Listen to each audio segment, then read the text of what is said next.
Welcome to Private Asset Management's Week in Review. Today is Monday morning, January 30th. I'm Dillon Hakes. And I'm David Allen. We're a little bit late on this week's video, but better late than never.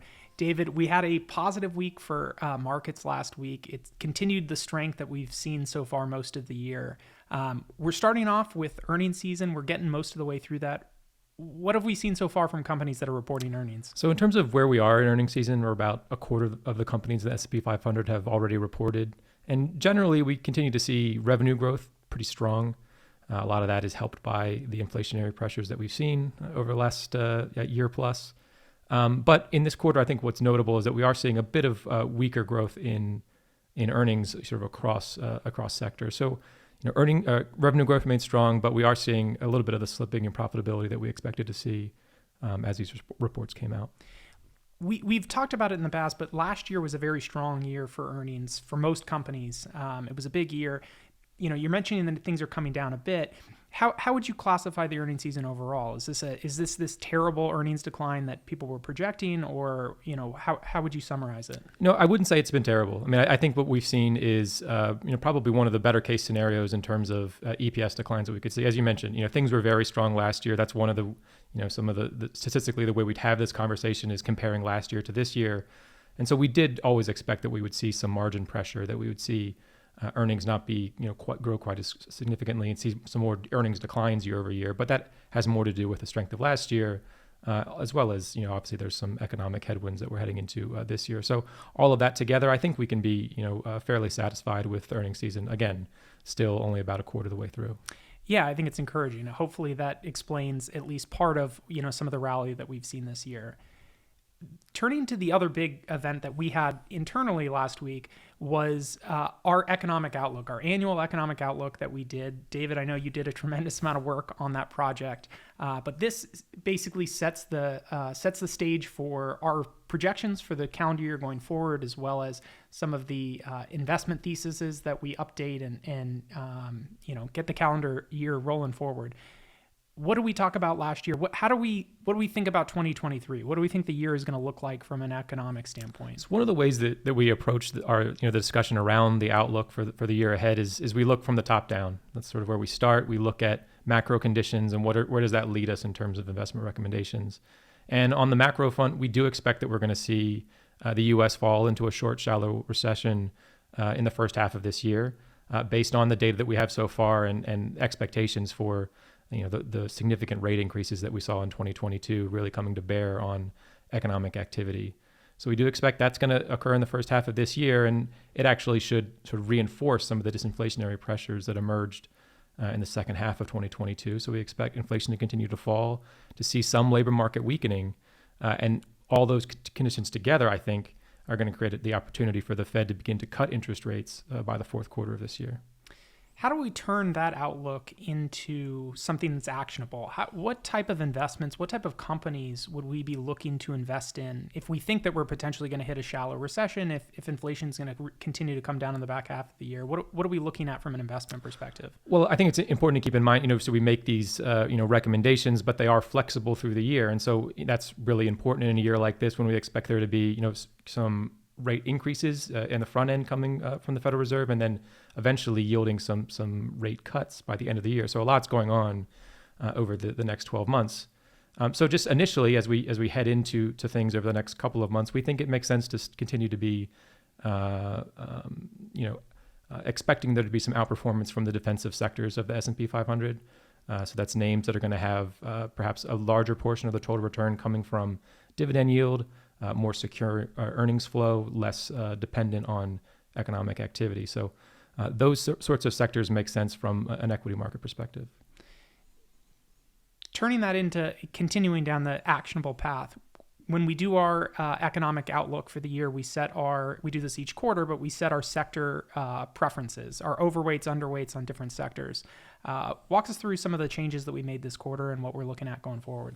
So I think first and foremost, we continue to expect energy to be fairly strong, as well as materials. So one of the things that we're really keying on is the reopening in China.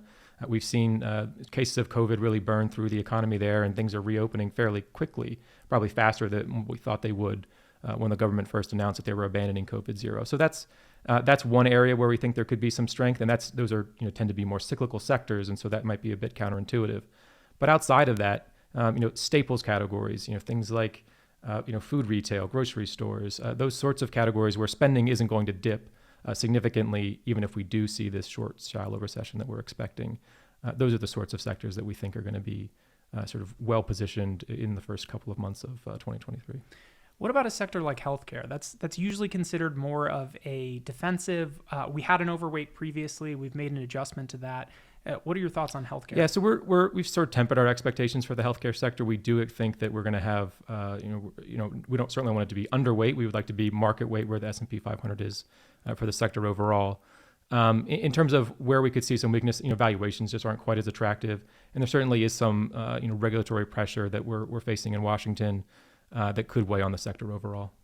What about lastly turning to the biggest sector in the S&P, technology? This is one of the biggest underperformers last year.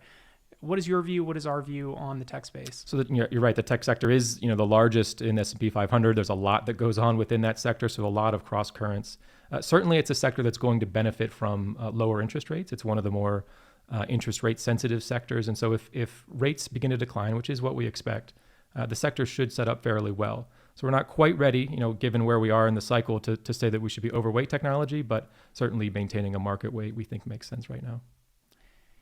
David, what do we think about fixed income? We know last year was not a very good year for equities. It was an even worse year potentially for fixed income investors.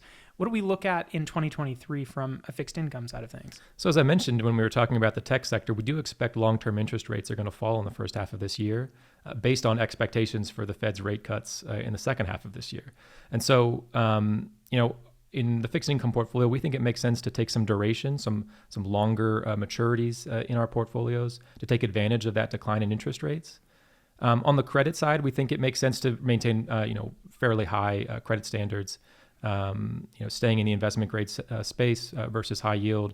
Obviously, we're going to expect to see some higher default rates within high yield as the recession gets underway. So, we'd like to stay relatively high credit quality and extend duration when possible. And also preferred equity looks fairly attractive right now, given the spreads that we're seeing in that space. David, we mentioned we're bringing this video on a Monday. We're a day away from the Federal Reserve's meeting tomorrow. They're going to make their decision on Wednesday. What do we expect this week out of the Fed? So I think consistent with what we have said before, we're expecting a 25 basis point increase at this meeting. Expect that to be the first of two 25 basis point increases that we expect in the first couple of meetings this year. As always, it's going to be important to take a look at how the Fed is communicating their outlook. There is this disconnect between what the Fed's past statements were and where the market is pricing things, and a lot of disagreement there. So it could be a case where, as we've seen financial conditions continue to loosen, which is the opposite direction of where the Fed wants things to go, we could see them try to bring markets more in line with where they expect to head over the next several months with their policy.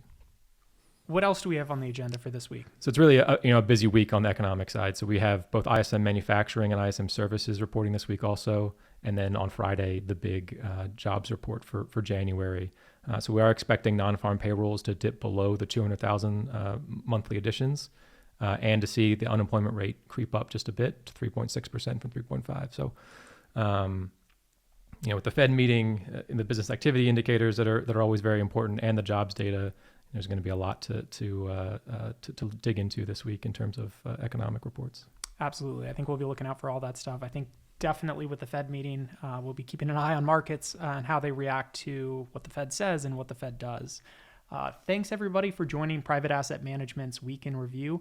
We'll see everybody later this week at our normal time on Friday. As I always mention, if you guys like this video series, go ahead and subscribe on the YouTube channel. Send us a like. We'll see everybody later this week.